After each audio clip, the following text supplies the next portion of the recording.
Yay, it's so exciting to see everybody here. I have a little snack, I have some tea. I hope you do as well. So I think I'm going to kind of just hang out for a couple of minutes, give more people the chance to join if they want to. And I want to try out the little like raise your hand element on Zoom. So please raise your hand for me if you have never worked with an editor before. We're going to see how this works. Ooh, this is so exciting. Okay. How can I tell who is raising their hands? All right, 18 people. So 19 people. Okay. So then the rest of you, go ahead and raise your hand if you have. I think I said have not. Have? I forget. Okay, essentially, if you have not worked with an editor, please raise your hand. I forgot what my initial question was. Okay, good. So quite a few. So I'm really hoping that my presentation today will give you the knowledge you need to be prepared when it is time to go out into the world and find a freelance editor. It can be a really scary process. I know not only from hiring an editor years ago for Song the Dryad, my third book, but also just from interacting with a lot of authors. I know that the freelance editing world can be scary, and for good reason. And we're going to talk about that. So it's been a couple of minutes. I think we're going to go ahead and get started. Let me now figure out my screen share here. Here we go. All right. We're going to get started. Not on the thank you page, though. I'm going to get started here. Okay, let me know if everybody can see this as well.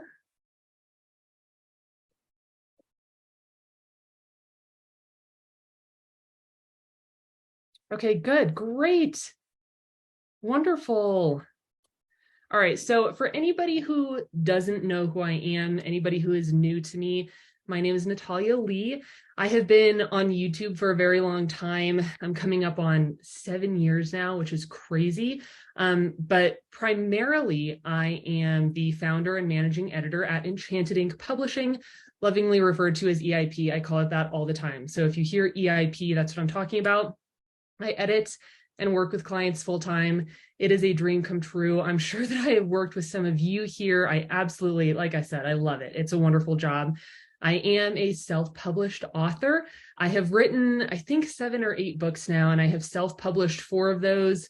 The other 4 are on the shelf because they need a lot of work. I am not currently writing.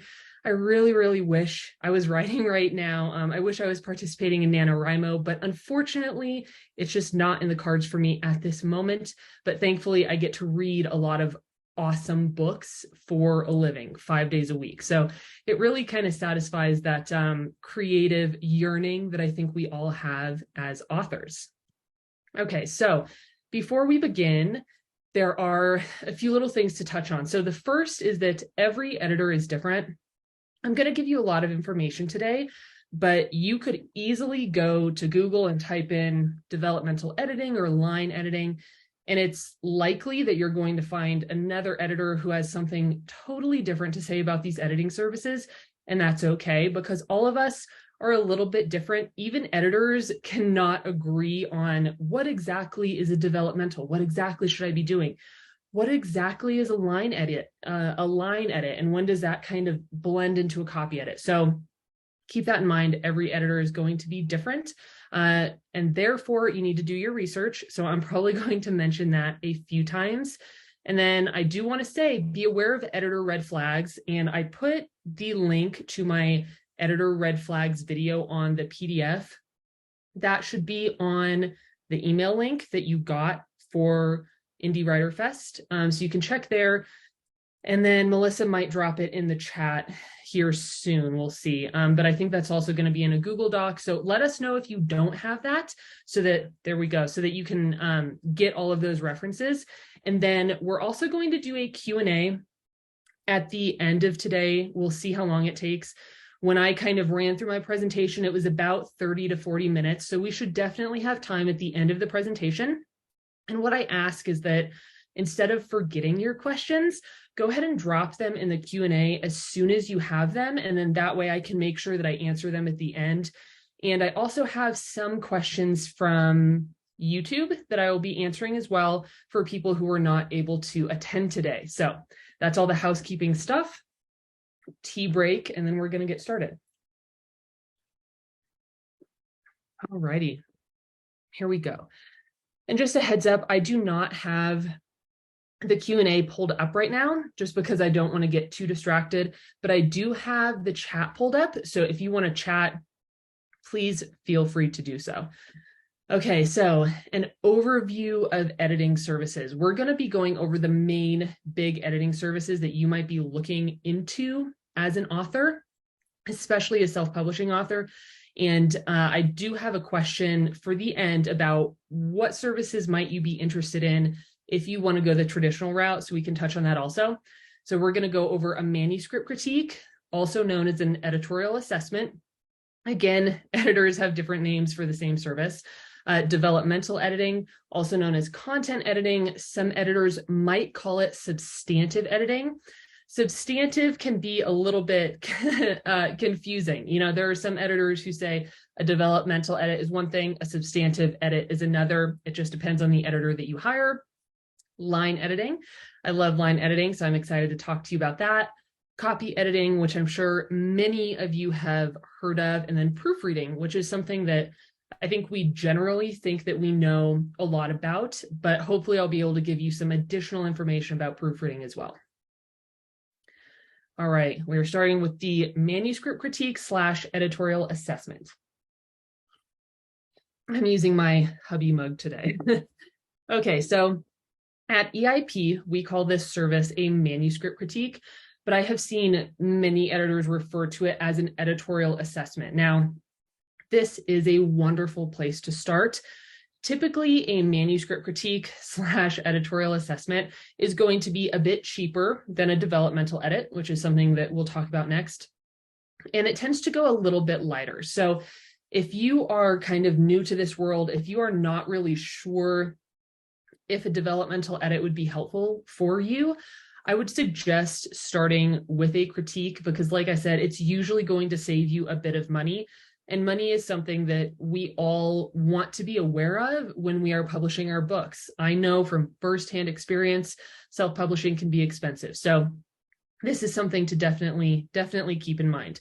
Now, it's going to be an overview of your manuscript, and I say on here, it may or may not include. And again, the reason I'm going to say this on some slides is that every editor is going to be different. So I wish I could give you like just these rules. Okay, this is exactly what you're going to be getting with each of these services, but the editing world is not quite as, I don't know, rigid as that, I guess you could say. So some editors will provide these things and some editors will not, just depending on what services they offer. So personally, when I work with critique clients and, you know, when clients come to EIP for a critique, they will get marginal comments alongside their document. I'm going to mention marginal comments quite a few times. So if you don't know what that is, when you get your manuscript back from an editor, it's typically going to be in Word, and you'll have track changes and you'll have marginal comments along the side of your document. So as you're scrolling through, you can see comments that your editor has left for you. These might be suggestions for revision. They might have questions. They might just want to let you know how much they're loving your story. So that is what a marginal comment is. It's literally just in the margin of your document. May or may not include an editorial letter or reader report. I have seen plenty of editors who do not offer editorial letters for their manuscript critiques. They only offer those for developmental edits. However, at EIP, we do offer editorial letters with our critique services. And then something that's important to keep in mind is that your editor is very unlikely to make revisions for you. This is something that, you know, I have talked to plenty of clients about. Let's say you get a manuscript critique and your editor tells you, hey, you're really struggling with head hopping, for example. that doesn't necessarily mean that they're going to fix it for you, because this is just a critique or an assessment and it's an overview. They are not diving into your work, rewriting it and fixing it for you. So that is definitely something to consider. Sorry, I'm getting a little bit distracted with comments, but please, I would love if you guys would all share your personal experiences seeing this. It was a terrible experience. I know that plenty of people have had really bad experiences with freelance editors. And I think it's honestly because anybody can make a website and call themselves a freelance editor. And that's why I want to give you this information. So again, you are going out into the world and you are prepared when you are ready to find an editor for yourself and for your project. Okay, moving into the developmental edit. Now, I'll be super honest with you.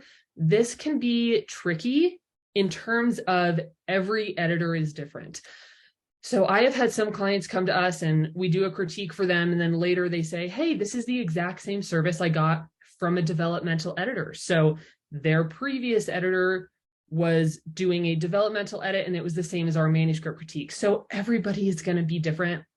And that is why it is really good to ask questions up front. And if you're not sure which questions you should be asking your editor, I know I had a question about that on YouTube. So we will talk about that at the end of the presentation.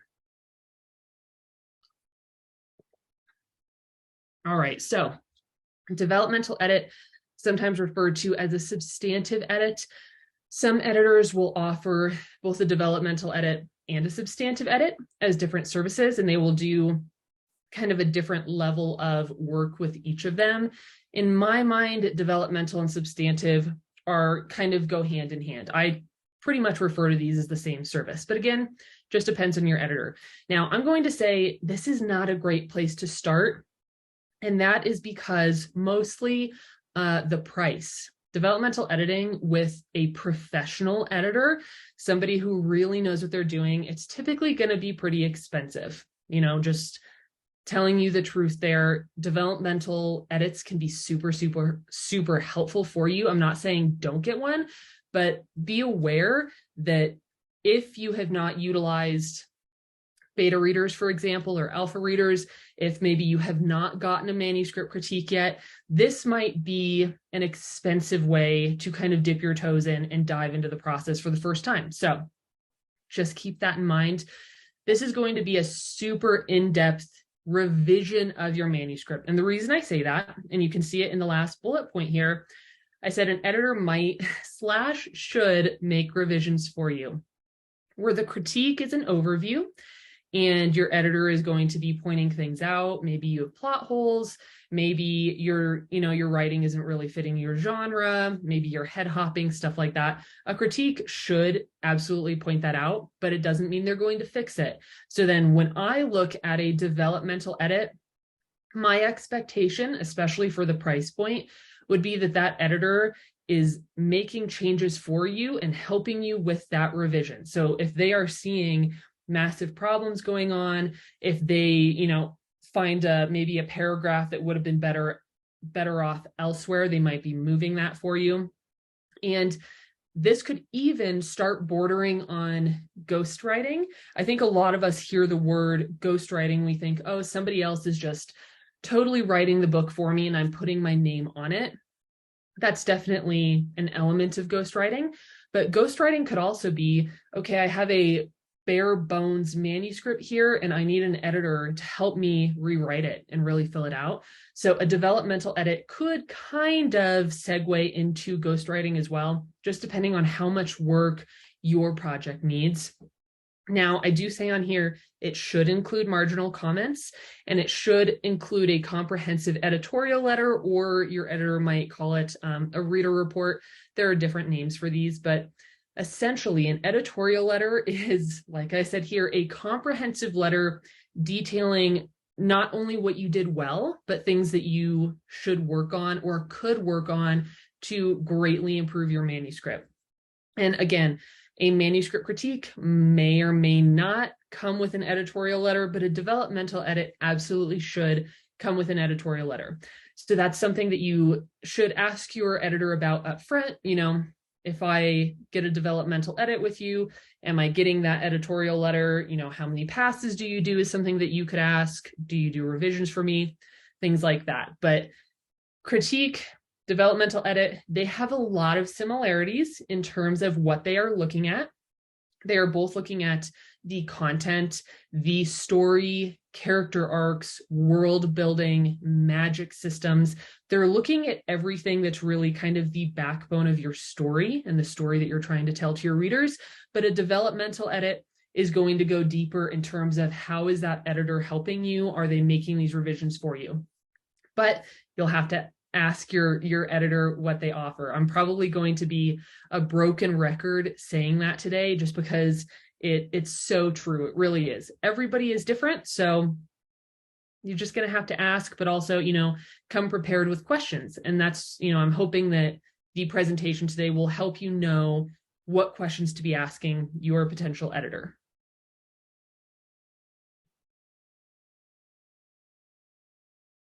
Okay, line editing. I absolutely love line editing. So I'm really excited to talk to you about it. And I want to say that a line edit often gets confused with copy edits. People will say, oh, I hired a copy editor and they're doing line edits for me. But if that's not actually the case, that person could just be confused about what these terms mean. I have seen plenty of editors who are confused about what these terms mean. So whereas manuscript critique and developmental edit, those definitely have similarities. And yes, copy editing and line editing do have similarities, absolutely. I see copy editing and line editing as being quite distinct. They are distinct services. And when I sit down to do a line edit, I am approaching that manuscript from a very specific place, from a very specific kind of mental space.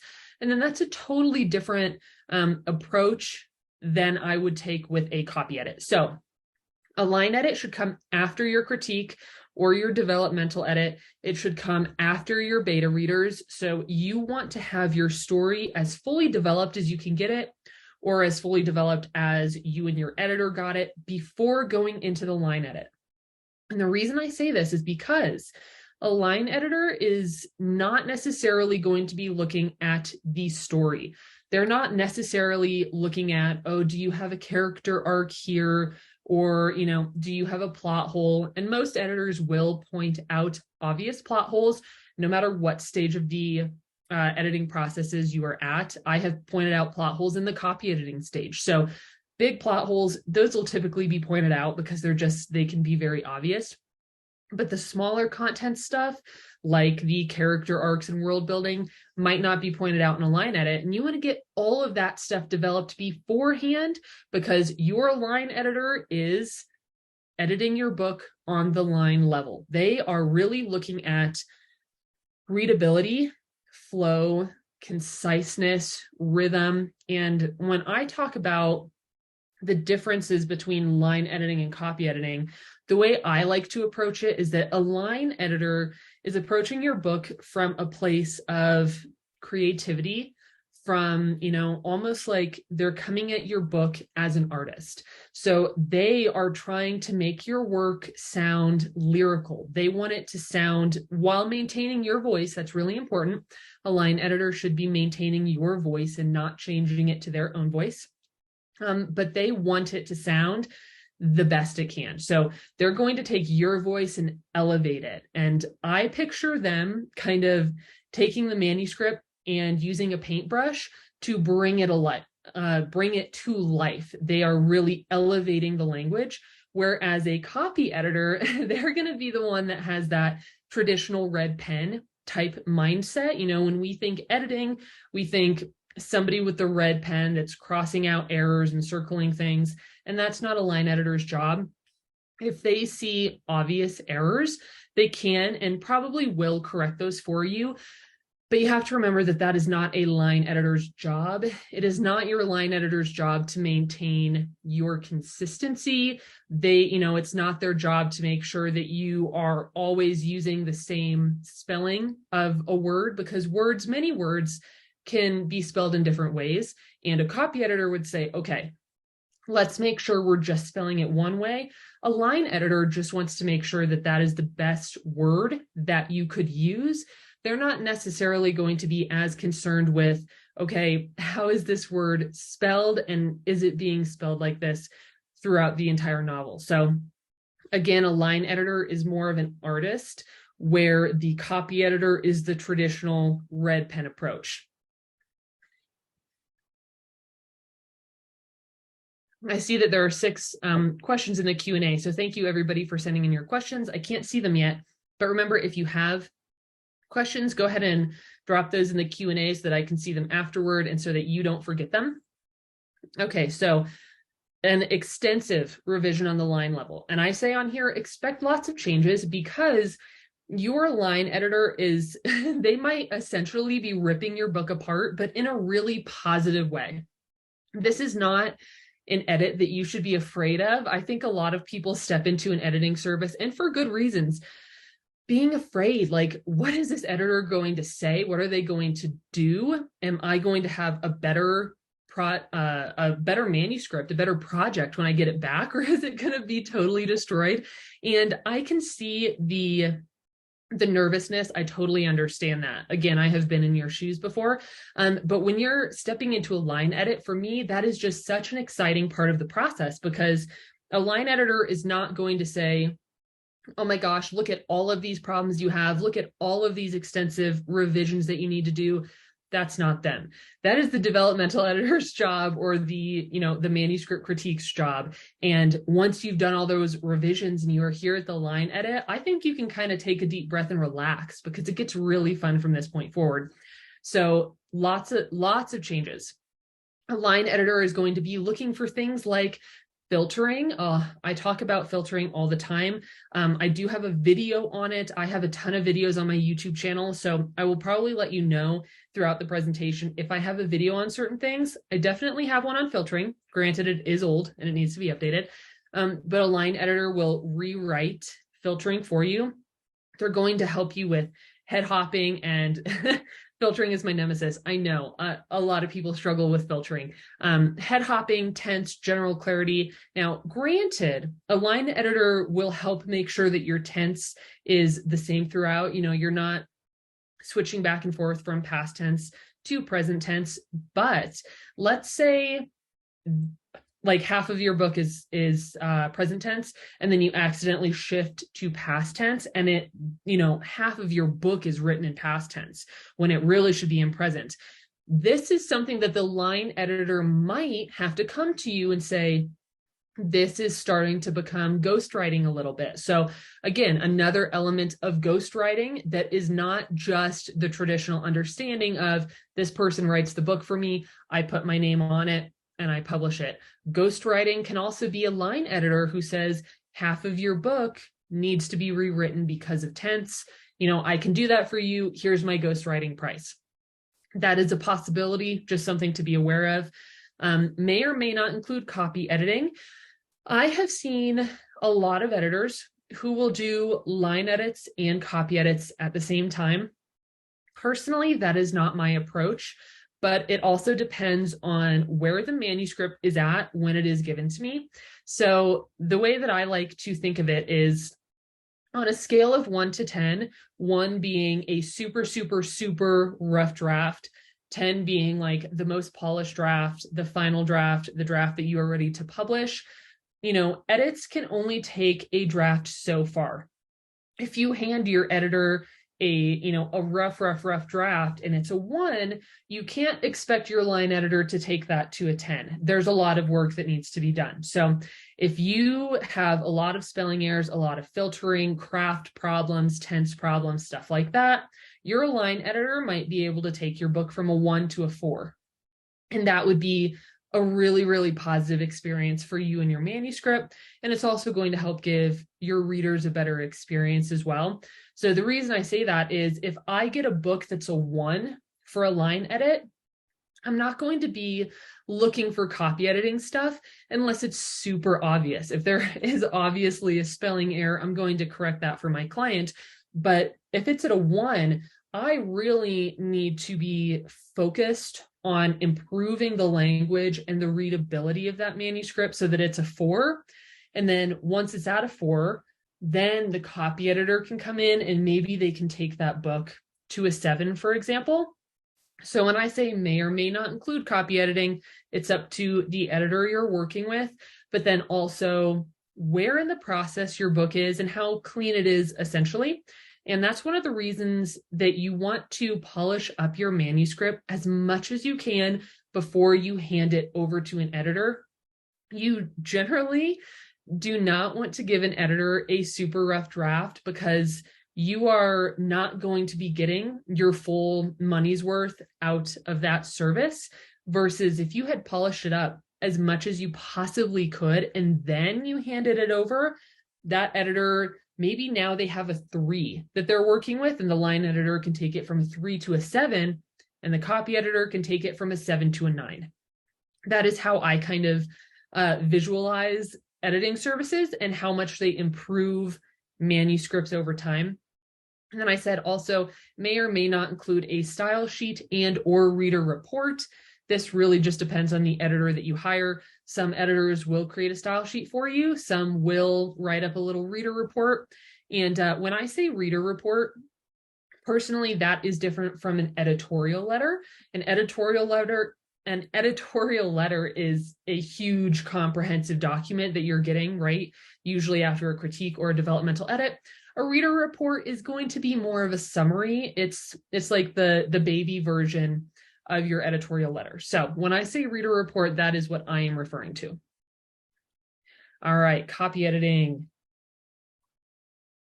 Again, I absolutely love copy editing. Line editing, copy editing, I feel like those are really my areas of strength. So I'm excited to talk to you about these. So a copy edit should come after the critique, developmental edit, line edit, before formatting and proofreading. That's very important. You do not want to get your book formatted and then realize that it needs to be copy edited. Please, please don't do this. I'm trying to save you so much time and energy and rage. We have had so many clients come to us and get their book formatted and then tell us, can I get this book copy edited now? And I wish I could just like reach through the computer and hug them, because you then have to start over essentially. You have to go back in the process. You will have to totally redo the formatting. So make sure that you are getting all of your editing, except for the proofread, done before your format, because I do not want you wasting your time and wasting your hard-earned money just to have to redo things. So order is very important with editorial services, super, super important.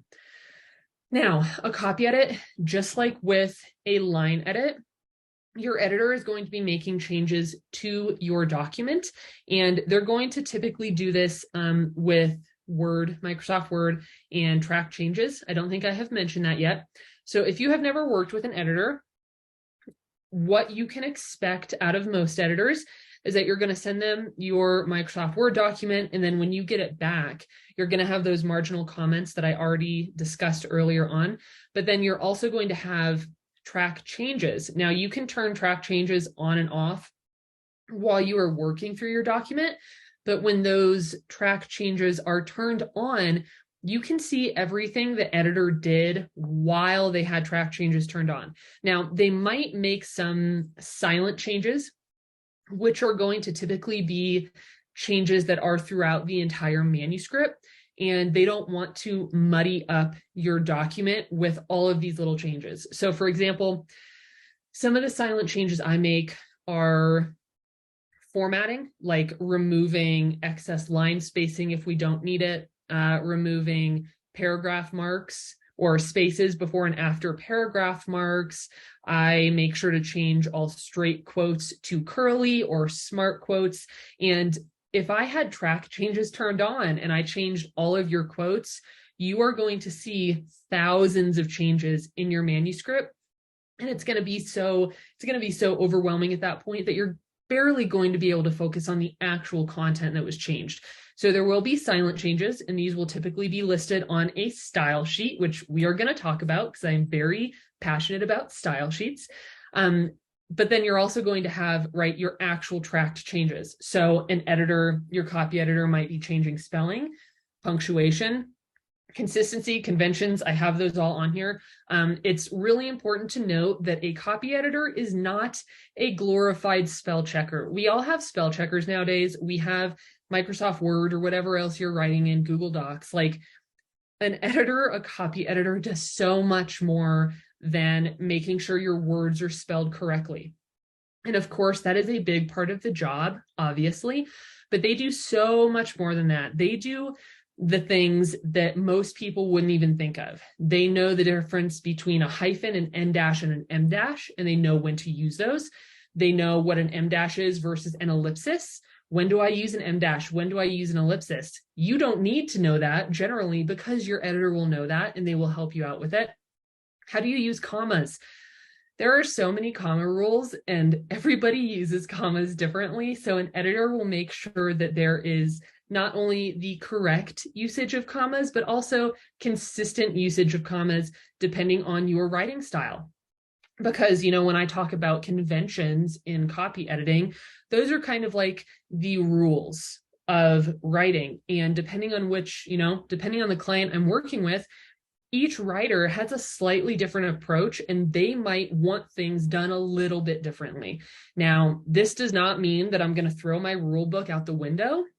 We have style guides such as the Chicago Manual of Style or Newhart's Rules. We have these style guides that help keep fiction primarily cohesive, right? So that we know what quotes mean, that's dialogue versus I saw in an earlier presentation, different languages might use a hyphen to introduce dialogue. So we have rules for a reason, but depending on how you write, we might be able to play with those rules.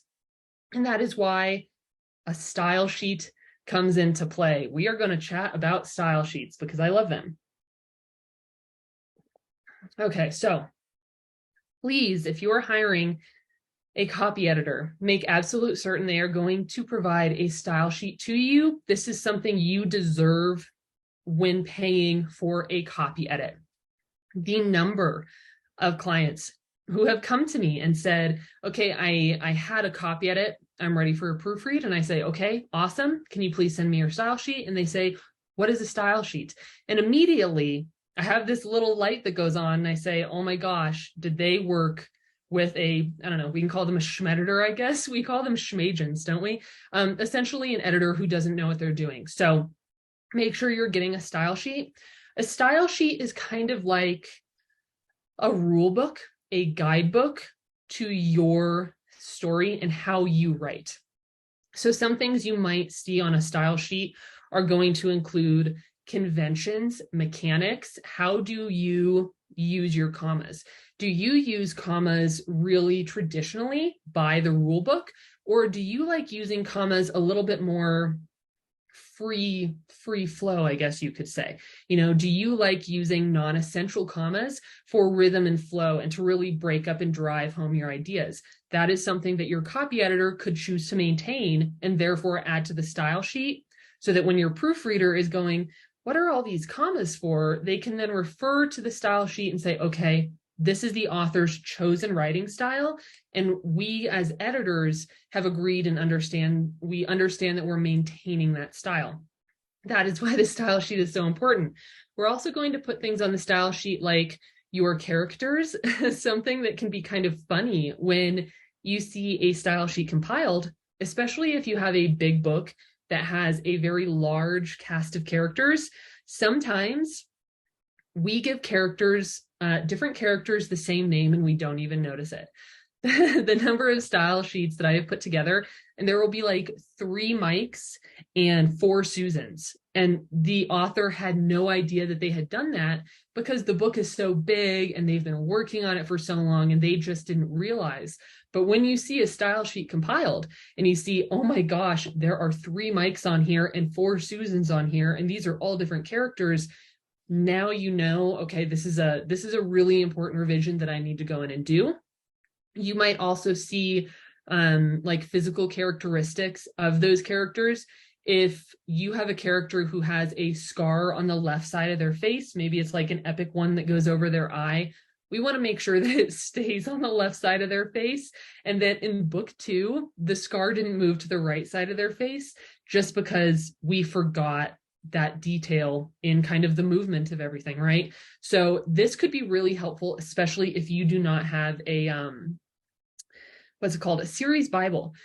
If you don't have a series Bible or a story Bible, a style sheet can kind of be like a baby version of that, and it keeps track of places, characters, important objects, maybe, like especially if, let's say, you're writing a fantasy and you have a lot of important objects in your world or important temples and shrines. Maybe you have specific words that the characters use to access their magic, anything like that you might see on the style sheet, just to make sure that everybody who works on this project, whether it's a professional editor, whether you're making your revisions, whether your mom is helping you proofread, like whoever is going to be touching that book after the copy edit, they have a mini guidebook to your story and what should be in it, right? We need to maintain consistency. That's really important to readers, especially if you want them to be completely invested in your story. They need to be able to suspend belief when they're reading, and nothing is going to take them out of that immersion, like realizing that you have a huge error right in the middle of your book. Maybe you randomly changed a character's name. Maybe Mike became, I don't know, Randall or something like that, and you didn't even notice it. Your style sheet is going to help you catch those things. So please make sure any copy editor you hire should 100% be providing a style sheet. And if they don't provide a style sheet, I would recommend looking elsewhere. You, as the author, it is not your job to explain an editor's job to them. You shouldn't have to explain to your copy editor what a style sheet is. So pack up your stuff and run the other way if you are looking to hire a copy editor who does not know what a style sheet is. That is just like, I have to say my piece on that because I am so passionate about style sheets, and so many copy editors do not give them and provide them to their clients. Okay, so I totally went overboard with the style sheets. Typically includes marginal comments. Marginal comments on a copy edit might be a little different from what you would expect on a developmental edit. They might not necessarily be pointing out, is your character behaving in a believable way? Is your character completing their character arc? You know, they might be pointing out like, okay, here is how a comma works. Here is how an ellipsis works. They might highlight something and ask you to revise for clarity. That is something that I request of my authors often, because yes, I am approaching this as an editor, but I'm also approaching it as a reader. And if something confuses me, it's very possible that it's going to confuse your readers in the future as well. So I might just highlight a passage and let them know this is a little bit confusing. Can we revise this for clarity? So you will likely have marginal comments. The number of marginal comments is going to depend on your editor and their editorial style. I just finished up a copy edit on a fantastic project, and I left over 200 comments, but I have also seen other editors who leave 20 comments. So that kind of comes down to personality, and that's one of the reasons that a sample edit can be helpful, especially when it comes to a copy edit. I generally suggest that you get a sample edit from an editor that you're looking into. Granted, a copy edit can be a little bit tricky because it's not your job as the writer to know all the rules. It's not your job to have memorized, the Chicago Manual of Style. But if you do get that sample, you can then kind of get a feel for the editor.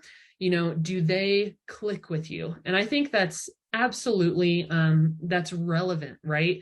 We generally want to hire editors that we feel click with us and click with our project and are going to enjoy it. So if there's an editor who only, or primarily edits romance, and you are asking that editor to edit your, high fantasy that doesn't have any romance in it, even though that editor might be really, really good at what they do, they might not click with you and your project. So that is when that sample edit can be helpful. So I do generally suggest that you request sample edits, kind of regardless of which service you're looking for. And then last but not least, copy edit may or may not include a reader report.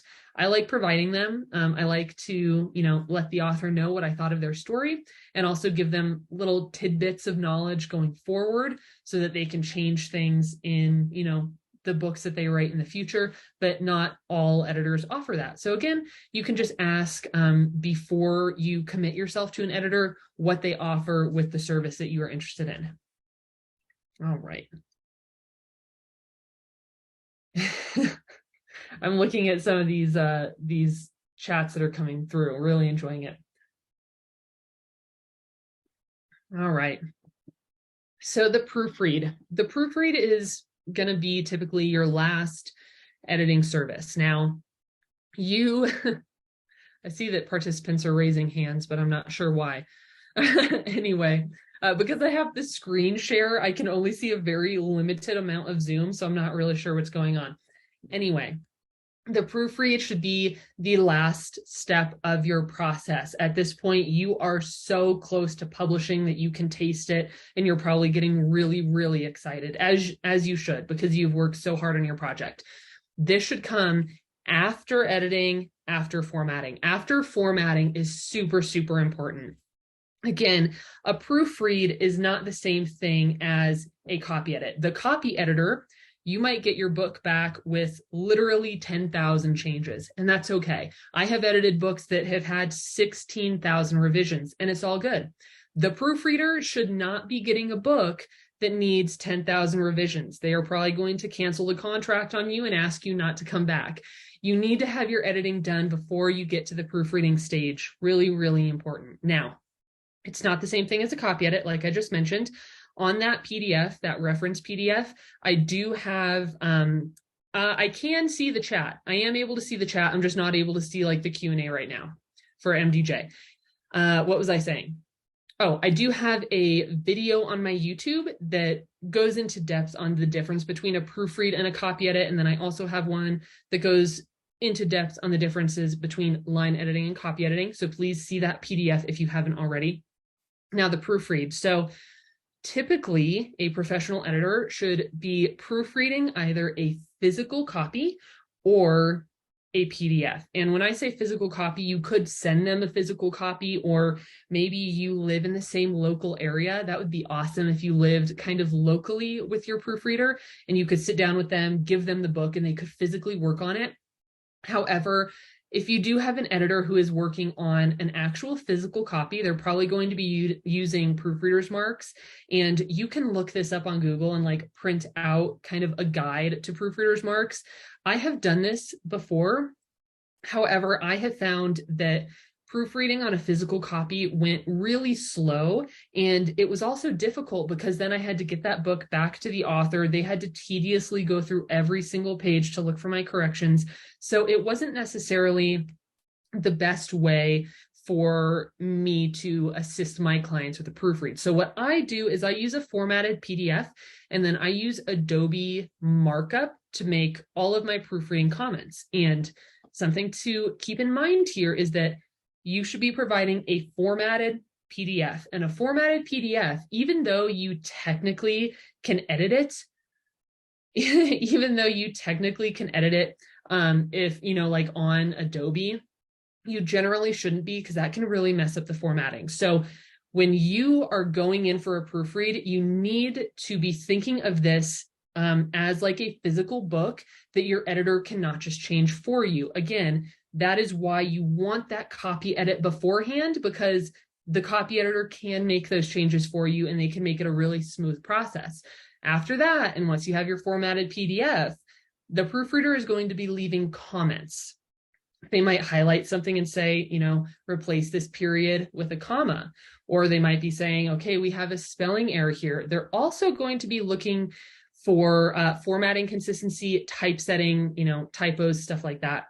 So you have to make sure that you're not sending an unformatted manuscript, just because, again, you're not going to get your money's worth out of your proofread. Because if you send a Word doc to a proofreader and it has not yet been formatted, then they are not going to be able to point out to you if your chapter design is inconsistent, they're not going to be able to point out bad breaks. Like when you are formatting, you're typically going to have hyphenation so that lines aren't pulling or getting squished together in that really like obnoxious way. You've probably seen that if you have played around with justifying.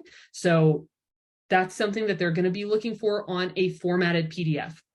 So again, you want to have your book formatted before the proofread so that you can get your money's worth out of your proofread, and also so that you make sure that you have the cleanest, most beautiful book when you hit publish. You don't want to hit publish and then order, your author copy later and realize, oh my gosh, my formatting is atrocious and I didn't even know it. Your proofreader would have helped you with that. Now, it is unlikely to include a style sheet unless updates are made. So the reason I say that is you're going to want to provide a style sheet to your proofreader. We already talked about that, but they generally aren't going to make one for you. However, with that style sheet they have, if they change something, if they noticed, okay, let's change this spelling convention, they're going to change it on the style sheet, and then they're going to send you an updated version. So the style sheet that you are provided will typically be in a Word doc, and it can always be added to and revised. That's what's really cool about it. It can constantly grow with your book series if you're writing one. It's especially important if you're writing a series to make sure that we're keeping everything consistent across all of those books. So a proofreader will not create a style sheet, but they will update it if necessary. And then it is unlikely to include a reader report. At this point in the process, you have done all your revisions. You are really just doing little tiny changes. So your editor probably isn't going to give you a big summary of all their findings. And in a way that almost would, it could be detrimental to you if you hire a proofreader and suddenly they're saying, oh, I think you should change all this stuff. And you're thinking, oh my gosh, I'm already at the end of the process. I really didn't need to hear your opinion on all of these things. So you probably will not be getting a reader report with your proofread. That's more likely going to be the critique or the copy edit. And then of course the developmental is going to be the editorial letter. So moving on. Okay, resources. I saw a few people asking about this in the chat. These are the resources, or a few of the resources that are provided on that PDF, clickable links so that you can easily find it. Make sure that you go ahead and download that so that you can look at everything I kind of referenced today. All right, and now we can go ahead and transition into the Q&A. Let's see. Oh my gosh, I was talking for 48 minutes. What was I doing? Let me turn off. There we go. Hello, I am back. And I'm going to go ahead and get those Q&As pulled up. I cannot believe I talked that long. Okay. Let's go ahead and start going through these. Thank you guys for hanging out with me. This has been awesome. Okay, do different editors specialize in different genres, especially for critiques and developmental? Absolutely. And I was going to say, especially critiques and developmental. If you have an editor who mostly does sci-fi or horror, and that's what they really love, they're not going to understand the expectations of readers when it comes to a sweet, cozy Christmas romance. So even though they are really good at what they do with horror and sci-fi, they're not going to be the best fit for a cozy romance. Granted, copy editing is going to be really different.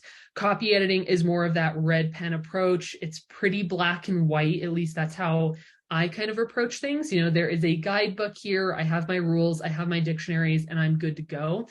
So a copy editor, typically they're not going to specialize in a certain genre, but developmental editors definitely might. So it would be a good thing to find an editor who specializes in the genre you write for content editing.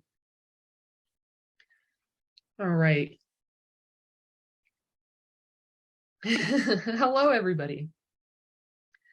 I feel like I missed all those hellos. What is an editorial letter? I feel like I already answered that one. If you need me to re-answer it, just let me know. I'm going to mark that one as done now. Could you use beta readers instead of a manuscript critique, or is it better to have both? Absolutely utilize beta readers. And I think I forgot to mention it when I was going through my slides. When I was really many years ago, I want to say this was like 8 years ago, starting off my journey of learning editing and how to write better books and help other people with their books, I used a website called Scribophile. And I don't have a link to that anywhere. I apologize. But it's written the way it sounds, Scribophile. And you essentially have a login and you can share like a short chapter. And in order to share your work, you have to comment on other people's work. So if you are having a hard time finding beta readers, or maybe if you are looking for a way to get better at editing your own work and helping other people with their work, Scribophile, there it is. Thank you so much. Scribophile could be a really good way to do that because it's kind of like a bite-sized approach to getting your book critiqued and a bite-sized approach to learning how to critique other people's work. But absolutely, if you have access to beta readers, use them and be super grateful for them. And I would recommend using them before a professional. Some people will pay their beta readers. Most people I know don't. It's really more of a volunteer thing. So you want to take that help where you can get it and make all those revisions before you're paying. I forgot to hit that button, before you are paying an editor to help you with your book. So yeah, I would definitely say both if that works for you. Mark, that one is done. This one is a little bit longer. Give me a second to read this here.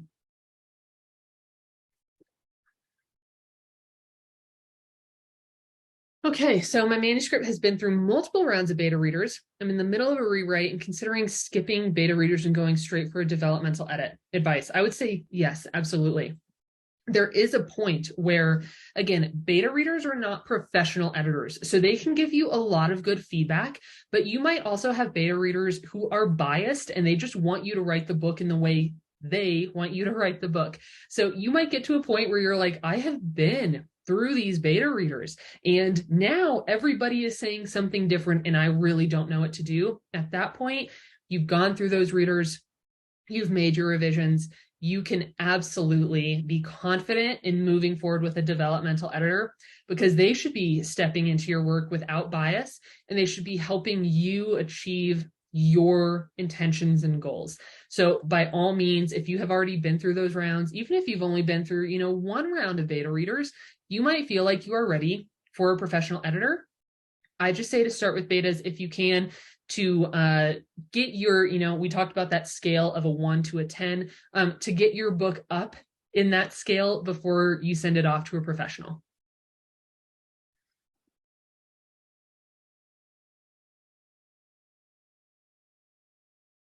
Okay, that one, let's see. Here's a good one. Would you suggest having a manuscript critique / developmental edit after the first draft or after a future draft? Thank you. I have a lot of plants in here, don't I? They're struggling in the cold. This office is freezing, but I'm doing my best to keep them alive throughout the winter. So this question, I would not send a first draft to a professional. I would send a first draft to betas or alphas or a critique partner, or if you're really having a hard time finding good betas, and I know that can be so painful, like finding somebody who's actually going to read your book and give you relevant feedback can be really, really difficult. You could use Scribophile and you could start getting a little bit of feedback. Maybe you connect with somebody on that website or Instagram, Facebook, wherever. But I would not suggest sending a first draft. Even if you can't find any betas and you can't find any help, you can always reread and revise and get that, get to the second or third draft before you are bringing a professional onto the team and opening up your wallet to them. And again, they're going to do a lot of good work for you as long as they are a professional. And it can absolutely 100% be worth the money, but you just want to make sure that they are not telling you things that you already know.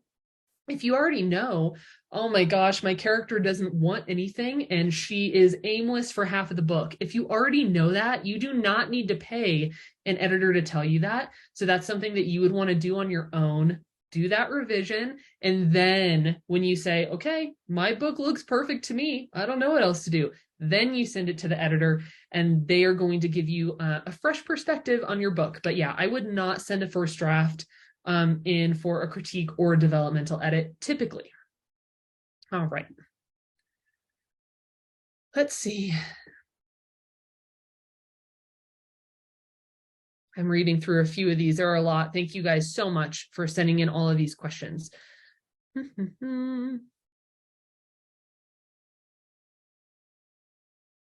Here's a little one. So would the steps be the same for poetry, line edit, copy edit, style sheet? I am not a big poetry person. I'll be honest. I studied poetry in school and it just did not click for me. It is not for me. When I think line editing and I think somebody approaching it with an artist's, watercolor, I would not want that person changing poetry because poetry is such a creative thing, right? Like it's a really personal thing to share your poetry. It's not necessarily the same as writing a YA fantasy. So I'm not sure. There might be line editors out there who feel comfortable with stepping in to a poetry collection, for example. I would not offer that service. However, you can definitely get copy editing on poetry just to make sure that your punctuation conventions are consistent. You don't have spelling errors, stuff like that. A style sheet, if you do get a style sheet, it's probably going to be very thin. It's not going to be, a 4-page style sheet like a big, epic fantasy novel would have. But you could definitely still see your chosen conventions on there, spelling, stuff like that. But yeah, poetry, that's kind of in its own realm. Good on all of you who write poetry. I studied Emily Dickinson, and that was one of the most difficult classes I ever took, I swear. Okay. Here's a great question. Let's see. Where is it? So in your experience, how long does or should it take for each part of the editing process? So a big part of this is going to depend on how much work your manuscript needs and how long it is. If somebody sends me a 30,000 word novella for editing, I can get that done way faster than 180,000 word epic behemoth of a book. So of course your word count is going to play into this. Generally, when I am approaching services, a manuscript critique / editorial assessment, 4 to 6 weeks. A line edit is typically going to take longer. So let's just say that we're talking about like 80,000 words here, 80,000 word fiction. 4 to 6 weeks for the critique, 6 to 8 weeks for the line edit. That's typically a slower process because your line editor is making so many changes, like significant revisions to the novel. Copy editing, 4 to 6, proofreading, probably 2 to 4, because if you have utilized professional services, by the time you get to your proofread, it should be pretty darn clean. So again, your proofreader might make 100, 200 changes. And that is something I want to point out too. A copy edit does not mean perfection. A copy editor will not 100% get everything perfect. So if you then go to your proofreader and your proofreader says, here are 100 things, just keep in mind, your copy editor might have made 8,000 changes. And then the proofreader says, here are 100 little things that we need to clean up. So it's not a bad thing if your proofreader is actually catching things and helping you clean that up. A copy editor is not perfect. We're not machines. We are human and we will miss things. So do keep that in mind. But yeah, that's kind of my approach to turnaround times on editing services. But again, those timelines could shift depending on what your manuscript needs and how long it is.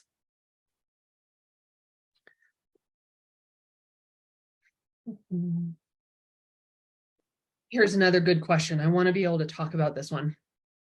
Editing is pretty expensive. Yes.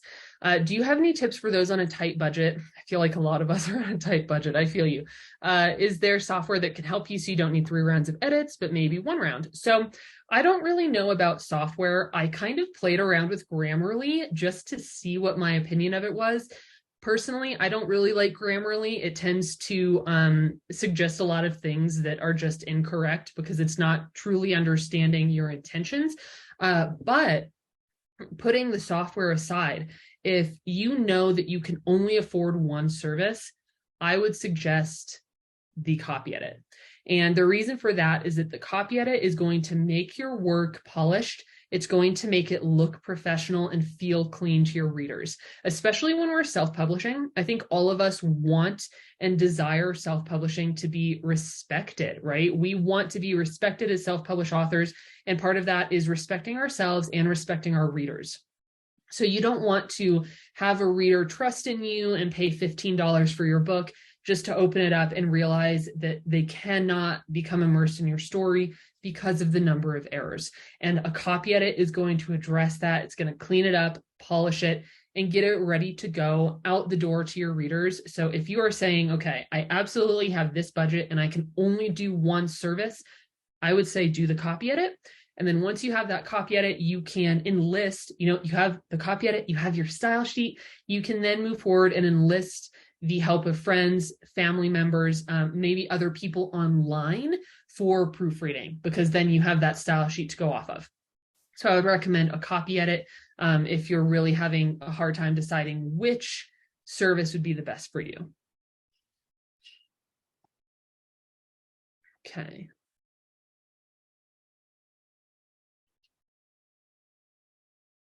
Here's a good question. So this question is essentially asking, I know we've gone over a little bit here. I'll try to wrap it up in the next 5 minutes.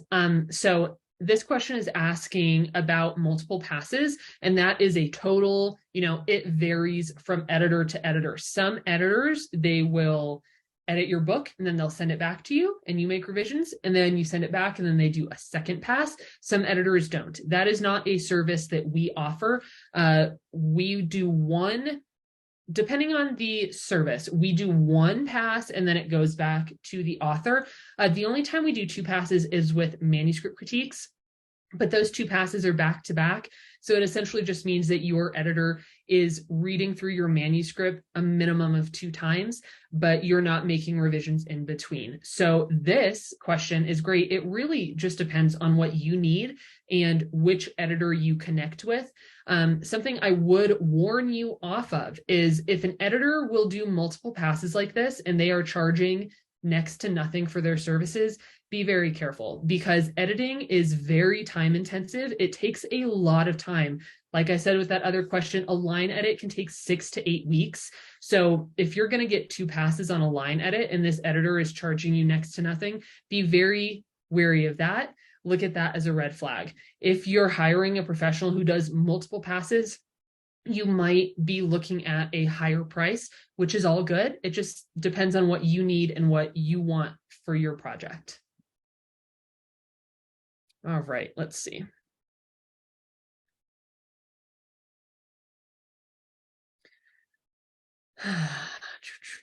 All right, so there are some more questions in here, but I feel like I have answered quite a bit of them. I want to take a couple more minutes to answer a few of the questions I got on YouTube, just because I know that a lot of people weren't able to be here today. So let's see, I'm going to close a Q&A. And I'll try to go through these kind of quick style. So the first question I got was, what is the best way to cut words before sending your book to an editor? I have a video on YouTube. It's called 40 Words to Cut from Your Novel. Those are mostly going to be filtering and filler words. So you can check that out on YouTube. How many passes would you suggest is necessary before handing your book to a professional editor? Again, it depends on which service you are hiring for, but we already discussed not sending a first draft to an editor. Just don't do it. Make sure that you're getting the most for your money and making your book as clean as possible before you send it to an editor. What editing resources would you suggest could aid the initial self-edits? This is a really good question. So if you're thinking, I want to get my book as clean as possible, I want to develop this as much as I possibly can, what can I do? Reading is a really good one. YouTube is super helpful. There is a wealth of information from authors and writers all over YouTube. So I definitely suggest using YouTube as much as you can, and you can really look up specific things like, what is filtering? What is head hopping? How do I correct this stuff? And you will probably find videos out there to help you. And then helping other authors as a beta reader. It is amazing how much you learn about writing and storytelling through helping others. And we all need more beta readers out there. We need consistent beta readers who will see the project through and give us really good feedback. So if you want to become a better editor for your books, beta reading is a great way to do that, because you're going to be exposed to a lot of different work. If we are only ever reading super highly polished, traditionally published novels, those are already in the best form they could get, that they could get to. So you're not going to see the things that you would see in a first or a second draft. So being a beta reader for others can really help. And then we also talked about Scribophile. I haven't been on there in years, but I really, really enjoyed Scribophile, so I would recommend them. Let's see. What is the next question on here? Thank you guys for hanging out with me. I really appreciate this. This is a good question. Do you think authors should get editors from their own country, or do you think it's irrelevant as all editors can adapt to the language of the current text? I would suggest, if you can, finding an editor in your country, or who at least understands the writing conventions in your country. I will never forget when I read a book that was written by an author in the UK, I think, and she kept referring to a torch. And I swear, the entire book, I literally pictured a torch with a flame on top. And it wasn't until the very end of the novel that I realized, oh my gosh, she meant a flashlight. So like little things like that could potentially trip somebody up if they're not from where you live and they don't understand like the dialect and the little changes in language and the slang that we use. However, this is also going to depend on the editor. I just finished copy editing a book for a Canadian author, and I still referenced the Chicago Manual of Style, and then I just switched up my dictionary. So you can ask your editor, I live in Canada. Can you adhere to Canadian spelling conventions? So you can always ask them that question. But yeah, like the whole torch thing, I was so confused. So I'm really glad I know that torch can mean flashlight now. I guess we will wrap it up with, I have two more. I'm going to wrap it up in 2 minutes, I swear. If you want to get more than one type of edit, is it better to go to 2 different editors, use the same editor, etc.? So I would suggest using different editors because their eyes are going to catch different things. So I would hire one editor for the line edit, another editor for the copy edit. And if you really loved your line editor, maybe then you go back to them for the proofread, but I would not go to one editor and say, I want you to do the critique, the line edit, the copy edit, and the proofread. Because if there is something that they don't understand or that they struggle with, they're going to struggle with it throughout the entire process, and you're not going to get another set of eyes on your manuscript. And then the very last question I'm going to answer is, what services would be helpful to me if I want to get traditionally published? I know that many of us still want to get traditionally published. I know that that's a dream for a lot of people. And if you know that you want to, submit your manuscript to agents, my suggestion would be to do the, of course, beta readers, and then manuscript critique would be a really good place to start, because that's going to be the cheaper version and you can get a lot out of that, depending on the editor that you hire. So if you hire an editor for a critique and you are able to totally rework that story and get it to a really strong place, you're going to be way better off when you go out there and you're ready to start submitting to agents. If you get an agent and they sell it to an editor, you might get an editor who will do developmental revisions for you. So you might not necessarily want to pay a developmental editor if you know you want to go the traditional route, but a critique could be really helpful. And then I generally would not suggest anything after that. Line editing, copy editing, you could do those things if you know that it's something that you struggle with, but it's not going to be necessary if you get picked up by a traditional publisher. They're going to handle all of that for you. So I wanted to go ahead and get those questions from YouTube answered. Thank you guys so much for being here. I know we didn't chat a whole lot in the chat box, but I appreciate all the comments here. I can't believe how fast this time went. So thank you for being here. Thank you for attending Indie Writer Fest. This is absolutely amazing. Melissa, I appreciate that you put this on for everybody. I think we are all getting so much out of it.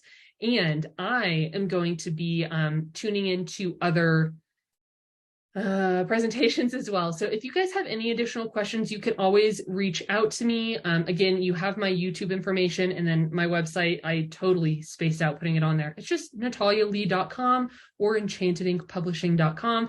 I'm not very good at answering DMs. I will be honest. I am pretty terrible at that. But you can always send me an email, comment on a video, or however else you would like to reach out to me.